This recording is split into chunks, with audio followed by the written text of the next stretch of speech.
이번 큐브 속 사건 후입니다. 후. 누가 뭘까요? 이른바 별장 성접대 의혹으로 검찰의 재수사를 받은 끝에 구속 기소됐던 김학의 전 법무부 차관이 1심에서 무죄 판결을 받았습니다. 그런데 이와는 별개로 법원은 이른바 별장 동영상 속의 인물은 김 전 차관이 맞다 이렇게 말을 했습니다. 이건 또 어떤 내용인지 자세하게 나눠보도록 하겠습니다.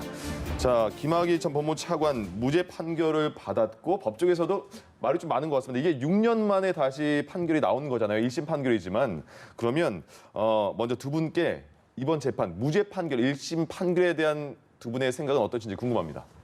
저는 처음에 이거를 그러니까 다 시효가 지난 사건이었어요. 그런데 2008년에 무슨 김학의가 본인과 내연 관계에 있는 어떤 여성이 있고 또 이렇게 윤중천이 있는데 윤중천으로부터 무슨 부정한 청탁을 받고 윤중천의 이 여성에 대해 가지고 있는 채무를 면제시켜달라고 부탁을 해가지고는 이렇게 제3자 뇌물죄가 성립이 된다고 봐가지고는 검찰에서는 2008년에 이게 있었으니까는 이게 1억이라는 거잖아요. 그 채무를 면제했다는 액수가 1억이거든요. 그럼 1억이면은 공소시효가 15년으로 늘어나니까는 맨 마지막에 이것과 앞서서 한 3천만 원 정도 카드값 같은 거 받은 거랑 엮어가지고 이걸 포괄일죄로 지금 영장을 청구를 했던 건데 공소시효를 늘리게 하기 위해서 공소시효는 정해져 있는데 원래는 그 뇌물죄 공소시효가 늘어나니까 얘기를 하자면 그런 거죠. 그래서 지금 영장을 청구를 해가지고 당시에 김학의 차관이 구속이 됐었는데 저는 이 청구를 할 때부터 이게 제3자 뇌물죄가 성립되나 그 부분에 대해서 좀 의문이 있었거든요. 법조인들 중에서 그 법리 구성에 좀 무리가 있다고 생각을 한 사람들이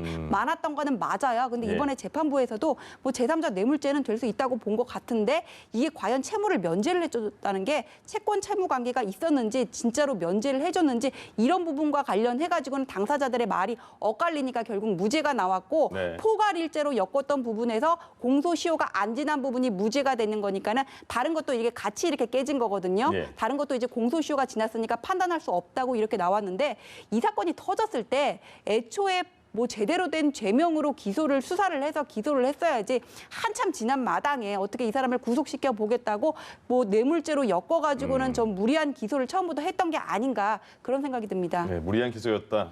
허 변호사님 이번 판결 어떻게 보셨습니까? 뭐 제가 말씀드리기 전에 우리 전 변호사님께서 대부분의 말씀을 해주셔서요. 조금만 더 첨언을 하자면 이게 경찰에서 좀 조사가 되었었던 적이 있었어요. 그리고 그것이 이제 경찰에서 일부 사건에 대해서 검찰로 갔을 때 이제 강력부에서 여기에 대해서 다 무혐의 처리를 했습니다. 김학의 사건에 대해서. 그때 좀 더 깊게 들어갔더라면 상당 부분에 대한 유죄들이 인정되지 않았을까 하는 생각들이 좀 드는 아쉬움이 좀 있고요. 그리고 전 변호사님 말씀하신 것처럼 이게 제3자 뇌물 수수가 되기 위해서는 일단 부정한 청탁이 있어야 되는데 그 직무와 관련된 부정한 청탁을 말해줄 사람은 바로 윤중천 씨거든요. 이 사람은 지금까지 어떤 행동을 봐서는 지속적으로 본인이 진술을 거부하거나 다른 얘기들을 해왔어요. 그리고 이제 본인에 관련된 개인 비리들이 이제 문제가 되면서 영장이 청구가 되었고 다시 또 영장을 재청구하는 이런 과정에서 나온 진술이었기 때문에 아마 번복을 아마 염두에 두고 있었을 것 같습니다. 이런 상태에서 이제 법리 구성을 좀 무리하게 해서 한 게 아닌가 싶은데 차라리 좀 일찍 했더라면 하는 만시지찬이 있습니다. 그거를 이제 재판부에서도 그런 말을 한 거잖아요. 그 윤중천 씨 사건 관련해서 그런 얘기를 했었죠. 그때 강간치상으로 기소를 했었는데 이미 오래전에 사건을 좀 적절한 시기에 법정에 적절한 죄명으로 세웠으면 거기에 대한 판단을 받았을 수 있는데 무리하게 뭐 강간죄로 기소를 하다 보니까는 강간과 그다음에 후유증 간의 인과관계도 입증하기 어렵고 이렇게 되는 것이 아니냐. 그래서 재판부에서 그런 질책성의 얘기를 한 적이 있는데 이게 판결문에 그대로 나왔다 그러죠. 그렇죠. 자, 그리고 또 이게 있습니다. 과연 별장 성접단이 있었는가? 근데 뭐 시효는 지났습니다만은 거기에 대해서도 뭐 시효 때문에 무죄를 내린 거지만 판결문을 보니까 이렇게 나왔더라고요. 법원이 원주 별장 동영상 많이 뭐 보도도 된 그런 상황이었고 그리고 역삼동 오피스텔에서 찍힌 사진 김학의 전 차관이 맞다. 근데 김학의 전 차관은 법정에서 간 적이 없다고 해도 나는 이미 간 사람이 돼 있더라 해서 오열까지 했다고 하지 않습니까? 근데 법원에서는 김학의 당신 맞아 이렇게 내린 거면 일단 성접대든 받았다는 거는 그냥 예, 그거를 인정을 한 인정한 걸로 겁니까? 보여요. 그러니까 예. 이게 적절한 시기에 좀 더 빨리 수사를 해가지고는 뇌물죄로 기소를 했으면은 처벌을 받을 수가 있었어요. 예. 재판부에서도 그 동영상 속 원주 별장과 역삼동 오피스텔 사진 속의 인물이 김학의 전 차관이 맞다는 거를 인정을 했는데 네. 김학의 전 차관은 그걸 가지고 가르마의 위치가 본인과 다르다고 해서 부정을 했다고 해요. 반대 아니냐, 가르마가. 예, 근데 예. 가르마라는 거는 내가 오늘하고 내일하고 달라질 수도 있는 부분이고 예.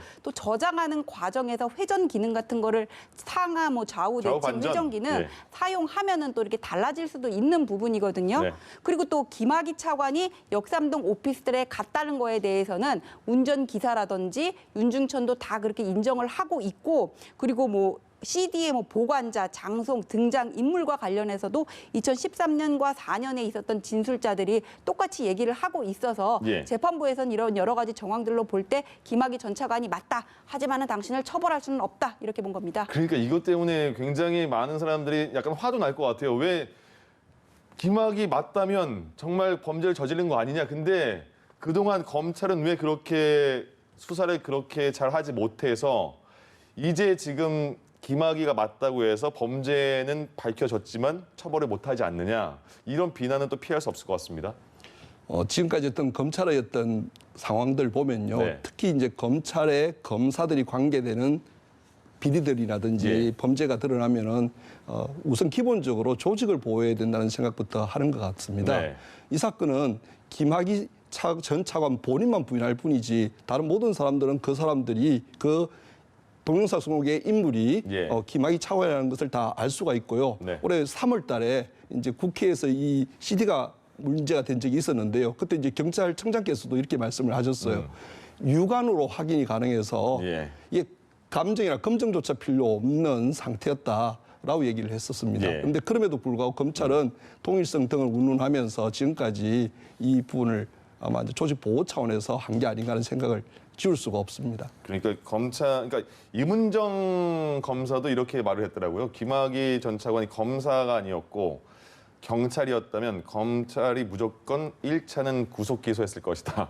그래서 동의하십니까? 이제 검찰의 비리는 경찰이 수사를 하고 경찰의 비리는 뭐 검찰이 수사하게 하고 이런 방향으로 검찰 개혁이 이루어진다는 얘기가 지금 계속 나오고 있는데 네. 검찰 개혁의 방향은 이렇게 크게 보면은 일단은 검찰의 지나치게 막대한 권한을 축소하는 방향으로 이렇게 이루어져야 된다고 봐요. 근데 지금 예. 김학의 전 차관 사건 관련해 가지고는 뭐 그렇다면 공수처 설치가 대안이 아니겠느냐 이런 얘기가 나오는데 그러게요. 그럼 김학의 사건은 그런데 그럼 유재수 사건은 어떻게 설명할 거예요? 아. 윗선에서 감찰 무마했다는 거잖아요. 지금 이게 이제 진행 중립성이 중인 확실히 거죠? 보장되지 않는 대통령이 임명하는 공수처장이 있는 공수처에서 사건을 처리하게 되면 또 그와 같은 문제가 생길 수 있는 게 있거든요. 그래서 어떤 방향으로 가든 검찰 개혁의 방향은 검찰의 힘을 좀 빼는 방향으로 가야 되는데 만약 공수처를 설치한다고 하더라도 예. 공수처는 지금의 안이 아니라 좀 더 중립성을 확보할 수 있는 방향으로 나아가야 되는 게 아닌가 그건 제 개인적인 생각입니다. 알겠습니다. 공수처까지 가면요 너무 이제 얘기가 길어질 것 같아가지고요.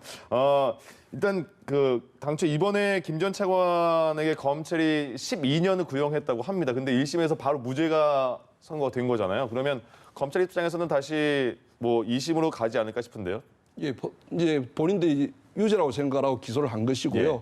거기에 대해서 이제 법원이 무죄를 선고한 거 아니겠습니까? 그러면 이제 공판부에서 회의를 해서 이것은 무조건 이제 항소를 하게 됩니다. 예. 항소를 하게 되면은 이제 항소심에 다시 이제 유무죄가 다투어질 텐데 근데 이번에 재판 판결문을 보시고 나서 네. 검찰이 거기에 대해서 다시 또 2심에서 뒤집을 수 있는 그런 그 증거가 있을까요? 아까도 말씀드렸다시피 가장 중요한 것은 어찌 보면은 부정한 청탁과 관련된 당사자의 진술인데 이 윤중천 씨가 여러 번 수사기관에서 좀 진술들을 번복해 왔고요. 그리고 이번 법원에서도 본인은 그런 부정한 청탁을 받거나 또는 그에 의해서 자기가 고소를 취소해서 그 채무를 면제해 준 것이 아니다라는 취지로 이렇게 얘기를 하고 있어서 이러한 진술이 있는 상태에서 과연 2심에서 이것이 다시 바뀔 수 있을지는 극히 좀 의문입니다. 그러니까 아쉬운 1심, 그러니까 1심 공소시효 때문에 무죄를 받을 수밖에 없었지만 많은 분들은 굉장히 답답하고 아쉬울 것 같습니다. 일단 검찰은 항소로 가는 것 같고 언제까지 3심까지 상고까지 가면 언제까지 끝날지는 아직 모르겠습니다.